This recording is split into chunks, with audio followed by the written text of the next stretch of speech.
સ્વામિનારાયણ સંપ્રદાય દ્વારા પુસ્તકમાં દ્વારકાધીશ ભગવાન સામે કરેલા વિવાદિત ટિપ્પણીને લઈ લોકોમાં રોષ જોવા મળી રહ્યું છે। સુરતમાં પૂણા સીમાડા બીઆરટીએસ રોડ પાસે સ્વામિનારાયણના સ્વામીની કથાનું આયોજન કરવામાં આવ્યું હતું। કથા પહેલા જ સ્વામીનો જબરજસ્ત વિરોધ કરવામાં આવ્યો હતો। વિરોધને પગલે આયોજકો મૂંઝવણમાં મુકાઈ જવા પામ્યા છે। સુરતના પૂણા સીમાડા લોયાધામ નજીક વડતાલ સ્વામિનારાયણના ઘનશ્યામ પ્રકાશ દાસજી સ્વામીની કથાનું આયોજન કરવામાં આવ્યું હતું। તારીખ 2 થી 8 એપ્રિલ દરમિયાન કથાનું આયોજન કરવામાં આવ્યું હતું। કથા પહેલા જ સ્વામીજીની કથાનો વિરોધ થતા કથા આયોજકો મૂંઝવણમાં મુકાઈ જવા પામ્યા હતા। સ્વામિનારાયણ સિદ્ધાંત હિત રક્ષક સમિતિ દ્વારા સ્વામીજીની કથાના લગાવવામાં આવેલા બેનર પર કાળો સ્પ્રે મારી વિરોધ વ્યક્ત કરવામાં આવ્યો હતો। તારીખ 2 થી 8 એપ્રિલ દરમિયાન યોજાનાર કાર્યક્રમની તૈયારીઓ પૂરજોશમાં શરૂ કરી દેવામાં આવી હતી।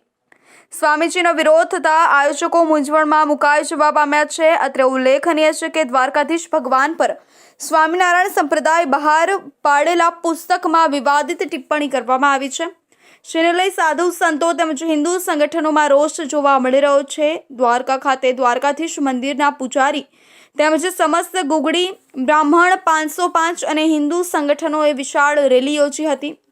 ભગવાન દ્વારકાધીશના મંદિરોથી નીકળેલી રેલી વિવિધ સૂત્રોચ્ચાર સાથે ચુસ્ત પોલીસ બંદોબસ્ત સાથે પ્રાંત કચેરી પહોંચી હતી, જ્યાં પ્રાંત અધિકારીને આવેદનપત્ર આપી માંગ કરવામાં આવી હતી કે 7 દિવસમાં આવા વિવાદિત પુસ્તકની હોળી કરવામાં નહીં આવે અને દ્વારકા ખાતે આવી દ્વારકાધીશ મંદિરમાં ગુગડી બ્રાહ્મણ સમાજની માફી માંગવામાં નહીં આવે તો ઉગ્ર આંદોલનની ચીમકી પણ ઉચ્ચારવામાં આવી છે।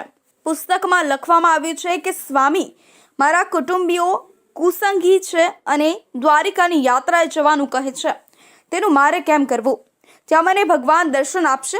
ત્યારે સદગુરુ ગોપાળનંદ સ્વામીએ કહ્યું, ત્યાં તો ભગવાન ક્યાંથી હોય? જો તમારે પ્રત્યક્ષ ભગવાનના દર્શન કરવા હોય તો વડતાલ જાઓ, ત્યાં સ્વામિનારાયણ ભગવાન તમારા મનોરથ પૂર્ણ કરશે।